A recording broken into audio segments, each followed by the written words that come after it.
Hello and welcome. Vijay Srinivas. We are here at the Global Startup Summit here in Coimbatore, and I'm joined by the Chief Executive Officer of RedBus, Mr. Prakash Sangam. Thanks much indeed for joining us on the pedal, sir.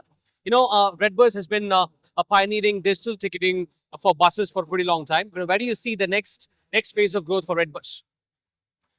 Look, we are fortunate to be in a country that is growing quite fast economically, right? And also we're in a sector where because of a lot of infrastructure improvement in terms of new highways and expressways being built, there is a lot of opportunity and potential for road transport to grow.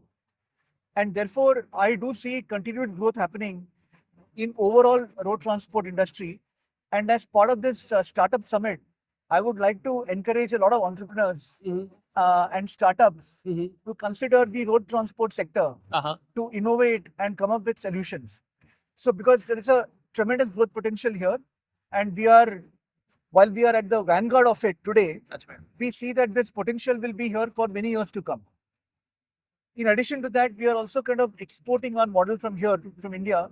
We operate in 8 countries outside of India as well, right? So global expansion is another Southeast Asia, Latam. Southeast Asia and Latin American countries. And recently, we have also got into adjacent spaces. So we also do rail ticketing on the platform, and we also have RedBus hotels, which is again catering to a lot of budget hotels. Okay. So we have got budget hotels, hostels, lodges, and inventory like that. That is, for bus travelers. Okay, so how do you see intercity travel sort of a segment evolving post pandemic? Have travel patterns sort of changed? Do you see?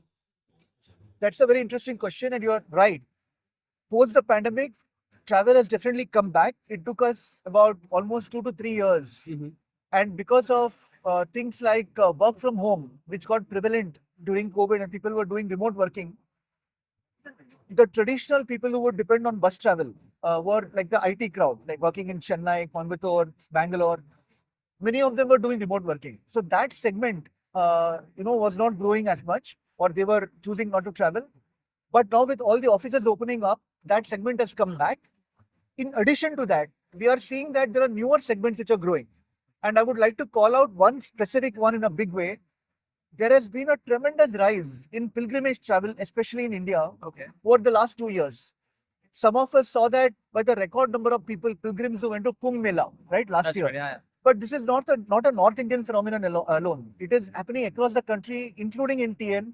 And in TN, for example, we see a lot of travel happening to towns like Tiruvannamalai from neighboring states within TN, Tiruchendur, a lot of pilgrimage destinations, Madurai, all of that getting a lot of travel. Okay, so we also see this, sort of trend happening across, segments that, people are sort of, want to tap into the opportunities in the tier 3 and tier 4 cities. RedBus, I personally see it as a more of an urban centric of sort of brand of sorts. People they connect with that, it's a platform where it's a go-to platform for ticket booking. But how do you see opportunities in tier 3, tier 4 cities? And what's your strategy to tap into these markets?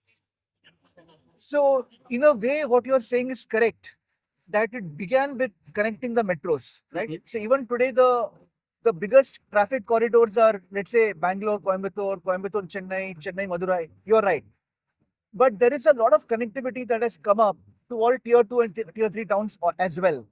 And today, if I look at RedBus today, 67% of our bookings today happen originating from on non-metro, right?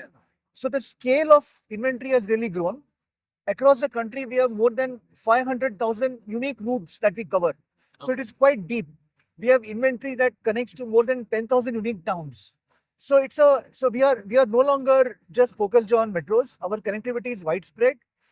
The one thing though is, in every state, the Road Transport Corporation, they typically have buses that connect to the interiors. Yeah. And today we work with about 25 RTCs across the country. So we have all of that inventory as well.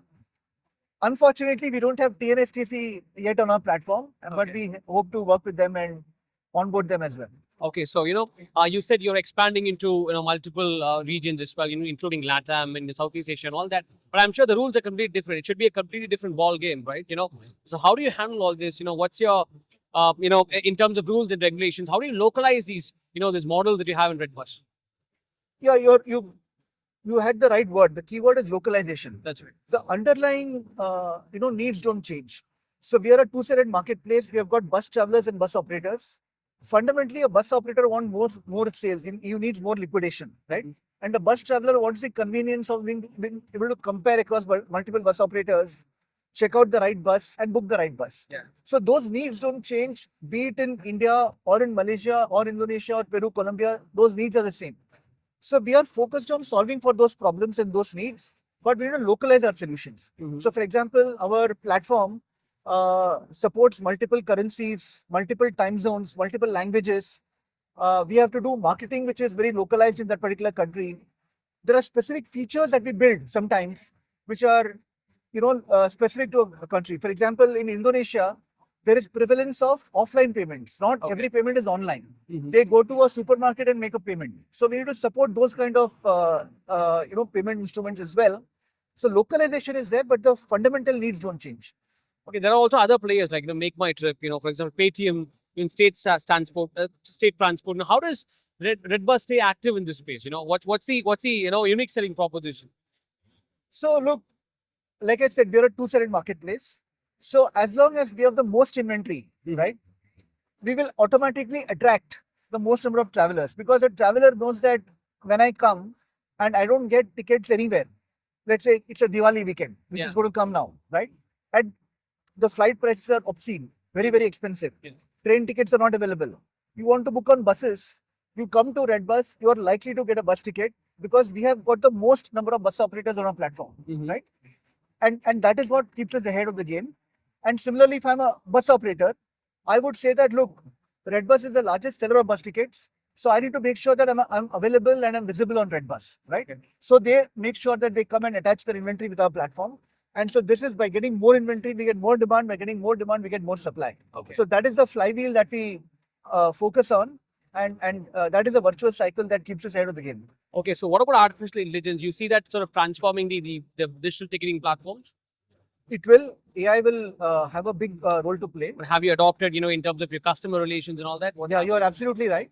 I think one of the earliest areas where AI has found application has been on customer support. Okay. So today, when somebody reaches out to our customer support, let's say on the app, the first line of queries are handled by our AI systems, our AI bots, and what we have seen, the accuracy of response, the speed of the response is much better, right? And therefore, even during peak times, when a lot of people are traveling, it is very difficult to scale up humans, because we may not get to recruit so many people at a short span and train them all very quickly. But AI can scale. It's technology that can scale. So we have been able to deploy AI very, very efficiently and effectively when it comes to our customer support operations. Okay. And we are also seeing a lot of application of AI in the office in terms of productivity. People are using it as a co-pilot. They're really helping them, do a better job when it comes to coding and all of that. And this is only the very early days of AI, right? So we will see more AI applications going forward.